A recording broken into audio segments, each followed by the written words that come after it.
discuss the holding back funding for gain-of-function research. This, as we work through the issues that have happened in the last 3 or 4 years, this is one thing that continues to crop up, and certainly funding of gain-of-function research, certainly funding in an adversarial nations is something that I think we need to look at extremely critically. So I'm grateful that you included that in your discussion. I'm also glad to see the focus on programs that have not been reauthorized and how you're attempting to pull back rather than just rubber stamp continued appropriations for unauthorized programs or programs whose authorizations have long expired. I am on an authorizing committee. We do need to do our work. We need those programs that are valuable. We need to reauthorize, send them to the appropriations committee to be funded. And if they can't be demonstrated to be of value, then it is incumbent on the authorization committees to do that. But I don't know if you have any other thoughts on that, but I was glad to see you included that in your discussion today. Yeah. Well, thank you for mentioning about those programs that are unauthorized, and that's something I think this Congress has continued to look at, and I think certainly that's a real starting point where we can do a lot of work. And so I look forward to working with you as you continue your time here on how we can try to work on that more. You know, you mentioned life-saving medical research in your opening statement, and that is critically important. Have an amendment to the bill, which likely will not be made in order, even though all the power I hold at the Rules Committee. But really, we have to look going forward. The Inflation Reduction Act gave enormous power to Health and Human Services, Center for Medicaid and Medicare Services, and they are in the process of creating a massive PBM, which will be bigger than any pharmacy benefit manager anyone has ever seen. And look, PBM has kind of become a 4-letter word in the past couple of years because of the restrictions they place on the practice of medicine. But now we have a whole agency that is going to be creating de novo an entire bureaucracy staffed with hundreds and hundreds of people that will do nothing except prevent future investments in scientific research. And the reason I say that is we had a roundtable in the Budget Committee on just this issue with the Inflation Reduction Act. Good afternoon, friends. Millions of seniors and retirees are finally receiving a Social Security raise, but officials have confirmed that not all beneficiaries will see the same increase amount. So there are a few factors that you will need to check to find out how much extra you will receive every month. My dear friends, please make sure that you watch until the end of this video to hear about all of the details. Also, to say thank you for being part of this community. Every Friday, I will be announcing several winners for the Walmart gift card giveaway. If you would like to enter these weekly giveaway, friends, please click and like several of my videos and then comment below the keyword of each video that you watch.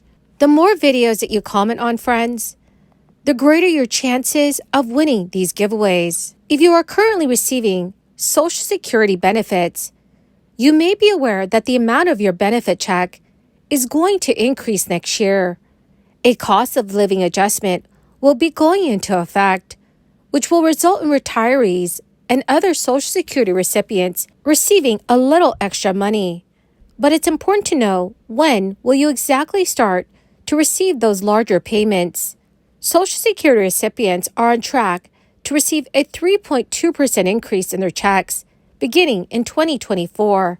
This is happening as a result of the fact that the CPIW showed that the price of goods and services had gone up. The extra money will start coming in the first payment for the 2024 benefit year. For recipients of SSI, that first check is one that comes in December. SSI beneficiaries will see their COLA increase starting with their December 29th payment. Those who receive retirement benefits will receive their extra money with their first January payment after the new year. Social Security is also sending notifications about the upcoming benefit increase. COLA notices are being mailed throughout the month of December. However, since these notices are mailed at different times, do not panic if you don't receive a notification about your COLA right away.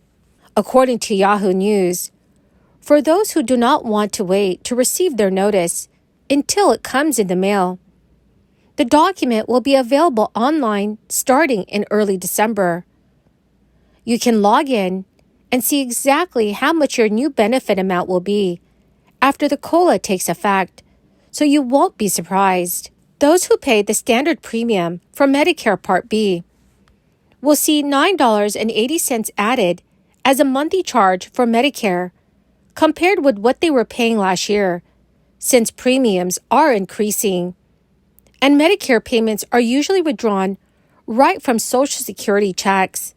Inflation eased in October amid lower prices for gasoline and cars, signaling that the Federal Reserve's interest rate hikes are continuing to tame the run-up in consumer prices, which are hurting Americans' pocketbooks. Tuesday's report from the Labor Department showed that lower gas prices helped cool overall inflation, which was unchanged from September to October. That is down from the 0.4% jump the previous month. The latest price figures arrive as Fed officials, led by Chair Jerome Powell, are considering whether their benchmark interest rate is high enough to quell inflation, or if they need to impose another rate hike in coming months. Jerome Powell said last week that Fed officials were not confident that rates were high enough to tame inflation. The Fed has raised its benchmark interest rate 11 times in the past year and a half to about 5.4%. That is the highest level in 22 years. The cost of many services, notably rents, travel, and healthcare, are still rising faster than before the crisis. Service prices typically change more slowly than the cost of goods because they reflect labor costs which are not directly affected by interest rates.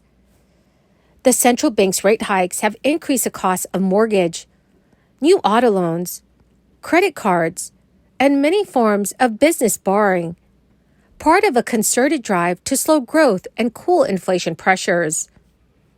The Fed is now trying to achieve a soft landing, raising borrowing costs just enough to curb inflation without tipping the U.S. economy into a deep recession.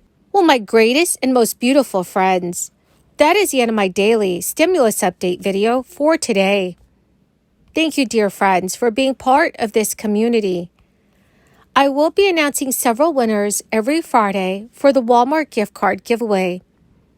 If you would like to enter these weekly giveaway, friends, please click and like several of my videos, and then comment below the keyword of each video that you watch.